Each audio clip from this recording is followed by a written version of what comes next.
Njuzu, Icho, shitman, damn it, Iwewe. The last episode of Rudo neNjuzu. Guys, tell me if you've been enjoying this series. Drop an emoji, like, subscribe, fire emojis in the comment section. Tell me which other series should I do. Let's go, Icho, shitman.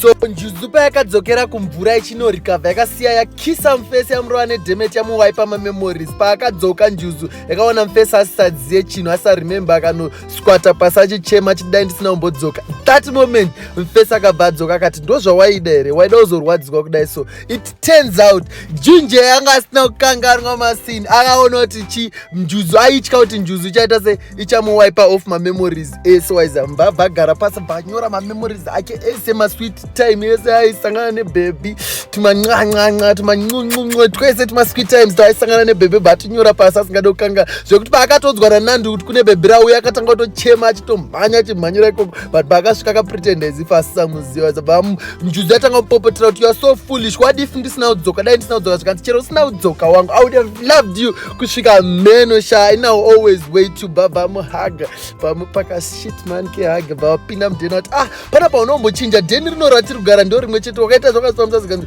kolisira risina kuepisa zikanzi mai ndakava ndatenga building rinondiradza kuti ndaitya kuti nogona kurasika waizi achibva varara vaese paipa Njuzu mangwana chinoona mukadzi wayo mukumbiro choti kwewo ndeipi ndiwana handikuziye kaukutsvageko kuno zvikanzi ama ini ndokuziya zvikanzi ini handikuziya totanga kuonana nhasi neuri kuti wange unondiziya zvikanzi andokuziya iwo unouya panapa kuzotora masini muno musi wemande Wednesday nemusi wefriday zvekuti mukumbiro akatoshamisika akasiri kundistoka uri nitera zvikanzi amaya ndichauya futi some other time Monday Wednesday chichi ndichauya ndichikuona but then I always either you guys. The ending is so sweet guys. Mufesi akanotenga imba zidheni rese ziyard rekubeach rese waiziya padhuze nepabeach pekuti Njuzu yake inenge ichida kupika naye akuda kupinda mvura inongopinda mvura vachitobva zvavo shopping ichinzi ko uri kudyisa nei kudai zonzi amaya handisi kudya ndega. Turns out Njuzu yanga yaane nhumbu wangu ine zidumbu zvayo it was sweet zvikanzi maya ndatenga chikafu chese chekuti iwe udye nemwana waiza it was so sweet vachigara vese vari two zvikanzi I will always love you zvikanzi I will always love you. Their love was so sweet wangu zvekudaro shit man damn it.